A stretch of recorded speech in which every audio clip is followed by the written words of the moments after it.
Everyone, welcome back to my YouTube channel English grammar सीखो by Sushila Chauhan. So guys, कैसे हैं आप सभी? आशा करती हूँ आप सभी अच्छे होंगे। गाइस, आज हम डिस्कस करेंगे एक और बेहतरीन टॉपिक जो आपकी इंग्लिश की राइटिंग एंड स्पीकिंग दोनों को ही काफ़ी इम्प्रूव करेगा। तो आप समझ ही गए होंगे मैं किस टॉपिक की बात कर रही हूँ। मैं बात कर रही हूँ टेंस की। टेंस आपने पहले भी पढ़े होंगे, लेकिन आज मैं जो कंसेप्ट लेके आई हूँ उसको देखने के बाद आपके सभी डाउट क्लियर हो जाएंगे। टॉपिक स्टार्ट करने से पहले आपसे मेरी रिक्वेस्ट है कि वीडियो को ज़्यादा से ज़्यादा शेयर करें, और जो चैनल पर नए हैं प्लीज़ सब्सक्राइब माय चैनल। तो करते हैं स्टार्ट अपना टॉपिक। इसका नाम है टेंस। अब देखिए, टेंस आप ऑलरेडी जानते ही हैं, पर इसमें हम और क्लियर करेंगे, बिल्कुल बारीकी से पढ़ेंगे इस चीज़ को कि क्या टेंस होते हैं, क्यों हम इसको पढ़ते हैं। तो सबसे पहले तो कोई भी चीज़ या कोई भी काम हम करते हैं तो हमारे माइंड में ये क्वेश्चन होना चाहिए कि हम ये काम क्यों कर रहे हैं, है ना। तो ऐसे ही टेंस है। अब टेंस का यूज़ ही हम क्यों करते हैं? तो टेंस का यूज़ करते हैं हम किस लिए? ताकि हमें किसी भी काम के बारे में पता लग सके कि वो किस टाइम हुआ है, कि भी वो प्रेजेंट में है, पास्ट में है या फ्यूचर में है। ठीक है, तो इंडिकेशन के लिए हम किसको पढ़ते हैं? टेंस को पढ़ते हैं। तो करते हैं start concept of tense. Tense का अगर हिंदी में मीनिंग बताएं तो हिंदी में होता है काल, और अगर और क्लियर करो तो समय, कि जो हमें समय के बारे में बताएगा वही क्या होता है? आपका टेंस होता है। अब आपसे सिंपली अगर पूछ लिया जाए कि how many kind of tense, कि भाई टेंस की काइंड कितनी होती है, तो मेरे हिसाब से आप सभी बता देंगे कि 3 टाइप्स होती हैं। उनमें कौन कौन सी होती है? फर्स्ट होती है प्रेजेंट, सेकंड होती है पास्ट एंड थर्ड होती है फ्यूचर। अब जो प्रेजेंट टेंस होता है वो कौन सा होता है? प्रेजेंट होता है वर्तमान काल, मीन्स जो अब चल रहा होता है। जैसे कि मैं आपको अभी पढ़ा रही हूँ, आप सीख रहे हैं, तो ये काम कब हो रहा है? अभी प्रेजेंट में हो रहा है, तो उसको हम क्या कहेंगे? Present tense. सेकेंड है पास्ट। पास्ट जैसे आपने कोई भी काम पहले किया है, जिसको आप पहले कर चुके थे, ठीक है, वो आ जाएगा आपका पास्ट में। हिंदी में अगर कहें तो इसको बोलते हैं भूतकाल। नेक्स्ट है आपका फ्यूचर। फ्यूचर आपका क्या बताता है? भविष्य के बारे में, आगे आने वाले समय के बारे में। जैसे कि हम अपने नेक्स्ट वीडियो में कोई नया टॉपिक लेके आएंगे, तो ये क्या बताता है आपको? फ्यूचर के लिए बताता है। तो अब इसके बाद थोड़ा सा हम इसकी सब काइंड के बारे में भी देखेंगे। ये तो हो गई इसकी मेन काइंड। मेन काइंड तो आपकी 3 होती हैं, प्रेजेंट, पास्ट एंड फ्यूचर। अब इसकी सब काइंड की बात करें तो टोटल होती हैं वो 12। फर्स्ट जैसे मान लीजिए आपका प्रेजेंट है, पास्ट एंड फ्यूचर है, ये तो क्या हो गई? इनकी काइंड हो गई है। लेकिन अगर सब काइंड पूछे तो क्या कितनी हो जाएंगी? टोटल हो जाएंगी 12। तो आप इस तरीके से समझ सकते हैं कि जैसे कि इसमें जो फर्स्ट मैंने लिखा हुआ है इंडेफिनिट, जो आपका फर्स्ट है सब काइंड में वो होता है इंडेफिनिट, सेकंड होता है कॉन्टिन्यूअस, थर्ड होता है परफेक्ट एंड फोर्थ होता है परफेक्ट कॉन्टिन्यूअस। तो देखिए, जैसे आप अपने नाम के साथ क्या लगाते हैं? सरनेम लगाते हैं ना। तो वैसे ही हम क्या करेंगे? प्रेजेंट के साथ भी इनको इंक्लूड कर देंगे एज अ सरनेम, ऐसे ही पास्ट के साथ में एंड ऐसे ही फ्यूचर के साथ में। मीन्स जो मैंने ये 4 लिखे हैं, ये चारों पास्ट के साथ भी रहेंगे और फ्यूचर के साथ भी। जैसे कि अगर मेरे को प्रेजेंट का बताना है तो मैं कैसे बताऊंगी? इसका फर्स्ट जो सब काइंड होगा वो होगा प्रेजेंट इंडेफिनिट, सेकंड होगा प्रेजेंट कॉन्टिन्यूअस, थर्ड होगा प्रेजेंट परफेक्ट, और फोर्थ होगा प्रेजेंट परफेक्ट कॉन्टिन्यूअस। अब ऐसे ही अगर आपसे पूछा जाए कि पास्ट का क्या होगा, तो आप बताओगे past indefinite, second past continuous, third बताएंगे पास्ट परफेक्ट एंड लास्ट बताएंगे पास्ट परफेक्ट कॉन्टिन्यूअस। और ऐसे ही हम आगे चलेंगे फ्यूचर के लिए, future indefinite, future continuous, future perfect and future perfect continuous.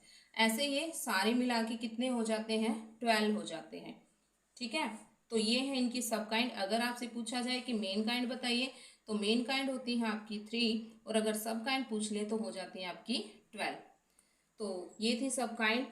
आज हम करेंगे इसका फर्स्ट सब काइंड में सबसे फर्स्ट वाला है जो आपका प्रेजेंट इंडेफिनिट टेंस। इसको बिल्कुल क्लियर करके जाएंगे आज हम, और बिल्कुल स्टार्टिंग से बिल्कुल आसानी से इसको हम सीखेंगे। तो देखिए, मैंने स्टार्टिंग में लिखा है आइडेंटिटी। मतलब मान लीजिए कोई भी आपको सेंटेंस दिया गया है तो आप उसको पहचानोगे कैसे कि ये प्रेजेंट इंडेफिनिट है या कॉन्टिन्यूअस है या परफेक्ट है।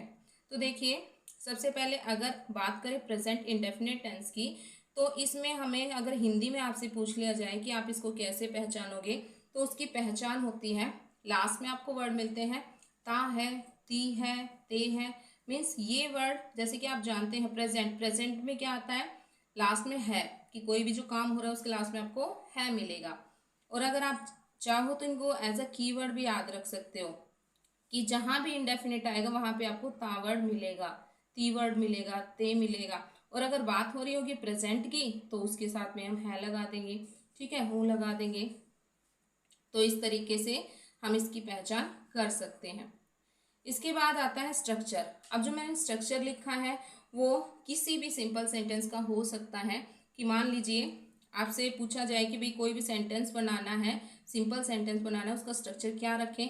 तो देखिए, अगर हम इंग्लिश में सेंटेंस बनाते हैं तो हमारे पास स्ट्रक्चर होता है, सबसे पहले हम सब्जेक्ट लगाते हैं, उसके बाद कोई भी वर्ब लगाते हैं, ठीक है, और अगर हमें कोई हेल्पिंग वर्ब यूज़ करनी तो हेल्पिंग वर्ब भी लगा सकते हैं, एंड लास्ट में हम ऑब्जेक्ट का यूज़ करते हैं।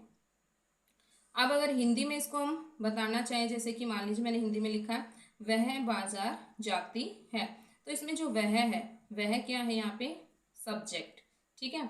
और उसके बाद जो हमारी वर्ब होगी वो कहाँ पे मिलेगी हमें, बिल्कुल लास्ट में। और जो सब्जेक्ट के बाद होगा वो हमारा क्या होगा, ऑब्जेक्ट। अगर हम इसको ट्रांसलेट करें तो हम लिखेंगे शी गोज टू मार्केट, कि वह बाजार जाती है। अब यहाँ पे जो मैंने ईएस लगाया है, ये कंसेप्ट भी मैं आगे आपका क्लियर करूंगी कि मैंने यहाँ पे ईएस क्यों लगाया है।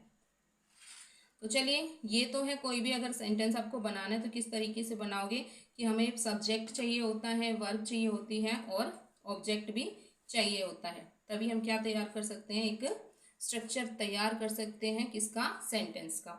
अब देखिए स्ट्रक्चर ऑफ सिंपल सेंटेंस।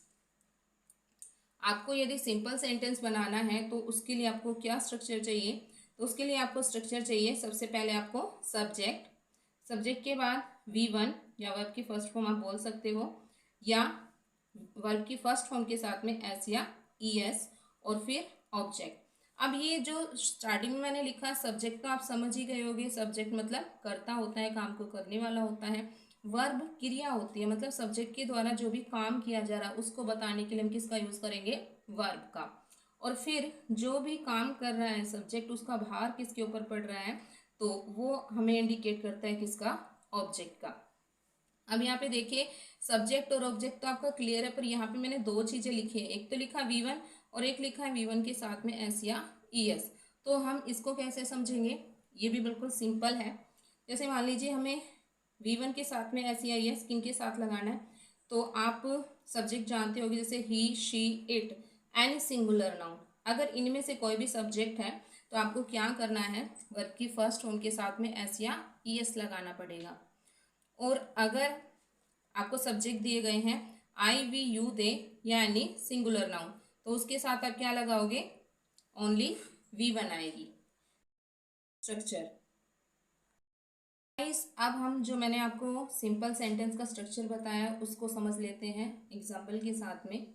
तो देखिए मैंने लिखा है फर्स्ट में वह गाना गाती है, तो सबसे पहले आप क्या करोगे, इसमें आप ये पहचानोगे कि ये सेंटेंस है कौन सा, सिंपल है, नेगेटिव है, इंटेरोगेटिव है। तो उसकी पहचान के लिए आपको क्या करना है, अगर आपका सिंपल सेंटेंस होगा या नेगेटिव सेंटेंस होगा तो आपको लास्ट में पूर्ण विराम मिलेगा। ये हिंदी में पहचान बता रही हूँ मैं आपको, ठीक है। तो इससे तो आपका क्लियर हो जाएगा, अगर लास्ट में पूर्ण विराम या तो सिंपल मिलेगा या नेगेटिव मिलेगा। अगर लास्ट में क्वेश्चन मार्क है तो वो आपका इंटेरोगेटिव सेंटेंस मिलेगा। और अगर आपको टेंस पहचानना है कि टेंस कौन सा है, तो मैंने शुरू में ही बता दिया, इसके लास्ट में क्या दिया गया है, ती है। अगर ती है दे रखा है तो है वो आपको क्या बता रहे, प्रेजेंट बता रहा है, और ती वर्ड या ता है या ते है तो ये आपको बताएगा इंडेफिनिट। तो अब हमें पता लग गया ये सेंटेंस कौन सा है, प्रेजेंट इंडेफिनिट का सिंपल सेंटेंस है। अब स्ट्रक्चर हम पहले ही पढ़ चुके हैं, हमें क्या चाहिए भाई, सब्जेक्ट चाहिए, और उसके बाद V1 और फिर हमारा ऑब्जेक्ट। तो यहाँ पे जो वह है, वह गाना गाती है, मतलब गाती है या गाता है, इससे हमें पता लग जाएगा किसका, सब्जेक्ट का। क्योंकि अगर यहाँ पे गाता है तो यहाँ पे हमें ही लगाना पड़ेगा, और अगर यहाँ पे गाती है तो हम क्या लगाएंगे, शी लगाएंगे। तो वह गाना गाती है, शी सिंग्स आ सॉन्ग। अब आप कहोगे मैंने एस क्यों लगाया? एस इसीलिए लगाया क्योंकि मैं ऑलरेडी आपको बता चुकी हूँ कि he she it any singular noun के साथ हमें क्या लगाना है, वर्ब की फर्स्ट फॉर्म के साथ में एस या ई एस। तो she sings a song. Next है वे बाजार जाते हैं। अब यहाँ पे वे है वो सब्जेक्ट है, जाना यहाँ पे वर्ब हो गई, और जो बाजार है वो आपका ऑब्जेक्ट हो गया। तो दे गो टू दी मार्केट, वो कहाँ जाते हैं? वो बाजार जाते हैं। यहाँ पे मैंने दे के साथ में गो लगाया है, या मतलब खाली V1 का यूज किया। क्यों? क्योंकि यहाँ पे हमारा जो सब्जेक्ट है वो क्या है? दे है। नेक्स्ट है मैं मंदिर जाती हूँ, सॉरी मैं प्रतिदिन मंदिर जाती हूँ या रोज मंदिर जाती हूँ। तो हम इसके लिए क्या यूज करेंगे? आई गो टू टेम्पल डेली। वैसे तो आई सिंगुलर में ही काउंट होता है, लेकिन कुछ एक्सेप्शन भी चलता है, तो इसीलिए हम आई के साथ क्या लगाएंगे? यहाँ पे वर्ब की फर्स्ट फॉर्म लगाएंगे। यहाँ पे हमने ई एस नहीं लगाया है। नेक्स्ट है हम सच बोलते हैं, तो वी स्पीक द ट्रूथ। तो वी हमारा क्या था? प्लूरल फॉर्म में था, इसीलिए हमने क्या लगाया इसके साथ में? ओनली वर्ब की फर्स्ट फॉर्म लगाई, और जो ट्रूथ है वो हमारा ऑब्जेक्ट का काम कर रहा है। तो ये था हमारा सिंपल सेंटेंस। नेक्स्ट करेंगे हमारा negative, structure of negative sentence. अब जैसे हमने ऊपर किया था, अभी सब्जेक्ट लगाया, V1 लगाया, ऑब्जेक्ट लगाया, तो इसमें हमें क्या करना है? इसमें हमें नेगेटिव सेंस बनानी है। और नेगेटिव सेंस अगर आपको बनानी हो तो उसके लिए आपको क्या यूज करनी पड़ती है? Helping verb. तो इसमें आप हेल्पिंग वर्ब यूज करेंगे डू या फिर डज। तो इसका स्ट्रक्चर होगा, सबसे पहले सब्जेक्ट लगाएंगे, सब्जेक्ट के बाद डू या डज, उसके बाद नॉट, नॉट के बाद V1 एंड देन ऑब्जेक्ट, और लास्ट में फुल स्टॉप नेसेसरी है। सिंपल और नेगेटिव सेंटेंस में हमें क्या लगाना है? फुल स्टॉप लगाना है। अब यहाँ पे भी देखिए दो चीज आ गई है, डू आ गया है और डज आ गया है। तो फिर से आपके दिमाग में वही क्वेश्चन पुटअप हो जाएगा कि भाई किसके साथ डू लगाएं और किसके साथ डज लगाएं। तो देखिए I already written it. Do, do हमें किन के साथ लगाना है? I, we, you, they and plural noun, इनके साथ लगाना है हमें डू। और he, she, it and singular noun, इनके साथ लगाना है हमें डज। और एक चीज ध्यान रखनी है, जैसे हमने लास्ट में हमने क्या किया? फर्स्ट फॉर्म के साथ में एस या यस।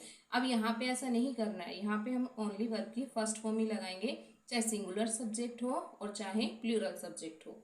देखिए एग्जाम्पल, राधा खाना नहीं पकाती है। मैंने लास्ट में आपको बता दी, सिंपल नेगेटिव में हमें पूर्ण विराम मिलेगा। पहचान हमने ती है से कर ली है, और नहीं से हमें क्या पता लग गया? ये नेगेटिव सेंटेंस है। तो राधा खाना नहीं पकाती है, तो इसमें सब्जेक्ट है राधा, पकाना इसमें वर्ब है, और खाना ये क्या है? हमारा ऑब्जेक्ट है। तो इसको अगर हम बनाएंगे तो क्या लिखेंगे? Radha does not cook food. Next है वे मेरी सहायता नहीं करते हैं। अब यहाँ पे वे को हम लिखेंगे दे, और दे के साथ में लगाएंगे हम do not, they do not help me. Next है माली बगीचे में पानी नहीं देता है, तो क्या बनाएंगे? द गार्डनर डोंट या डू नॉट आप दोनों लिख सकते हो। डू नॉट की ही शॉर्ट फॉर्म क्या होती है? डोंट होती है, और डज नॉट की डजेंट होती है। तो the gardener don't water in the garden. तो ये थे हमारे कुछ एग्जाम्पल किसके?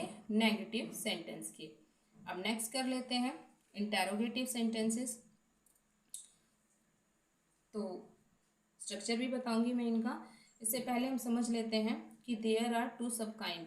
इन जो आपका इंटेरोगेटिव सेंटेंस होता है उसकी टू सब काइंड होती हैं। कौन कौन सी? फर्स्ट तो होती है हेल्पिंग वर्ब से स्टार्ट होने वाली, एंड सेकंड होती है WH वर्ड से स्टार्ट होने वाली। अगर आपसे पूछा जाए इसका स्ट्रक्चर तो आप क्या करेंगे? सबसे पहले इसमें आपको अगर हेल्पिंग वर्ब से स्टार्ट होने वाला है तो स्टार्टिंग में डू या डज लगाएंगे, उसके बाद आप सब्जेक्ट लगाएंगे, सब्जेक्ट के बाद V1 आएगा, एंड लास्ट में ऑब्जेक्ट आएगा, और ऑब्जेक्ट के बाद क्वेश्चन मार्क नेसेसरी है। और अगर यही आपको नेगेटिव फॉर्मेट में दिया जाए तो आपको क्या करना है? वही डू डज लगाएंगे, फिर आप सब्जेक्ट लगाएंगे, सब्जेक्ट के बाद नोट लगाएंगे, फिर आप V1 लिखेंगे, और फिर object and last question mark. और अगर आपको कोई WH वर्ड दे रखा है तो उसके लिए क्या फॉर्मेट है? कुछ नहीं है, बस सेम है।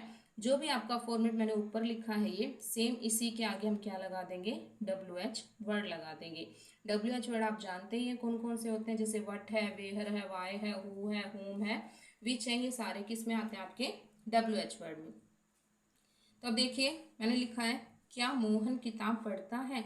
तो इसको पहचानने के लिए वही बात, आपको पहले सेंटेंस पहचानना है, क्वेश्चन मार्क है तो आपको एक तो WH वर्ड और हेल्पिंग वर्ड से स्टार्ट होने वाले दोनों में ही क्या मिलेगा, लास्ट में आपको क्वेश्चन मार्क मिलेगा। ये दोनों में सेम ही होता है, ठीक है। और टेंस आप पहचान ही लोगे, पर ये कैसे पहचानोगे कि ये आपका WH वर्ड वाला है या हेल्पिंग वर्ड वाला है। तो अगर आपको स्टार्टिंग में क्या वर्ड मिले और लास्ट में क्वेश्चन मार्क मिलेगा तो आप क्या समझेंगे कि हेल्पिंग वर्ड से स्टार्ट होने वाला है। और यदि आपको क्या, कब, कहाँ, कौन, कैसे ये वर्ड आपको सेंटेंस के बीच में मिलेंगे तो आप इसको WH वर्ड में काउंट करोगे।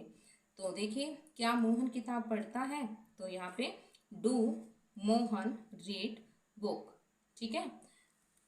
नेक्स्ट है, क्या राधा मंच पर नहीं नाचती है, ये कौन सा हो गया है, ये इंटरोगेटिव नेगेटिव सेंटेंस हो गया है। कैसे कि क्या राधा मंच पर नहीं नाचती है, तो does Radha not dance at the stage, और लास्ट में क्या आएगा, इसमें भी क्वेश्चन मार्क। तुम स्कूल से कब लौटते हो, अब जैसे मैंने पहले बताया आपको कि अब इसमें स्टार्टिंग में क्या नहीं दिया गया है, इसके बीच में आ गया है कौन सा वर्ड, कब। अब जो कब है वो कौन सा वर्ड है, आपका WH वर्ड है। तो अब हमें क्या करना है, सबसे पहले WH वर्ड ही लिखना है। तो क्या आएगा, when do you return from school. तो इसका मतलब क्या हो जाएगा कि भाई तुम स्कूल से कब लौटते हो। तो देखिए, अब ये हमारा इंटरोगेटिव भी कंप्लीट हो गया है।